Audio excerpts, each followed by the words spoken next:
আজ শেয়ার করব এঁচোড়ের কোফতা কারির রেসিপি। এঁচোড় চিংড়ি অনেক বানিয়েছি, কিন্তু কোফতা কারি প্রথম বানালাম। প্রথমে কাঁচা কাঁঠাল আর আলু আমি সেদ্ধ করে নিয়েছি। এবার এটা ভালো করে একসাথে ম্যাশ করে নিতে হবে।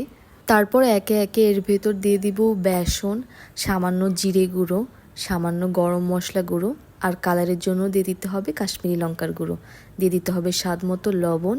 এবার এই সব একসাথে ভালো করে মিশিয়ে নিতে হবে। তারপর হাতে তেল লাগিয়ে এটা কোফতার আকার করে গরম তেলে ভেজে নিতে হবে। ভাজা হয়ে গেলে তেল থেকে তুলে নিয়ে দিয়ে দিতে হবে এর ভেতর গোটা গরম মশলা ফোড়ন। তারপর দিয়ে দিতে হবে পেঁয়াজ বাটা কিছুক্ষণ ভালো করে কষিয়ে নিয়ে তারপর এর ভিতর দিয়ে দিতে হবে সামান্য আদা রসুন বাটা। তারপর একে একে দিয়ে দিতে হবে হলুদ গুঁড়ো, জিরে গুঁড়ো, কালারের জন্য কাশ্মীরি লঙ্কার গুঁড়ো, আর স্বাদ মতো লবণ। মশলা থেকে তেল ছেড়ে দিলে তারপর এর ভিতর দিয়ে দিতে হবে নারকেলের দুধ, আর দিয়ে দিতে হবে পরিমাণ মতো জল।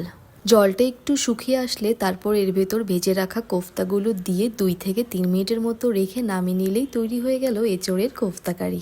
এঁচোড়ের সব রেসিপির ভেতর এই রেসিপিটাই আমার কাছে সব থেকে বেশি ভালো লেগেছে।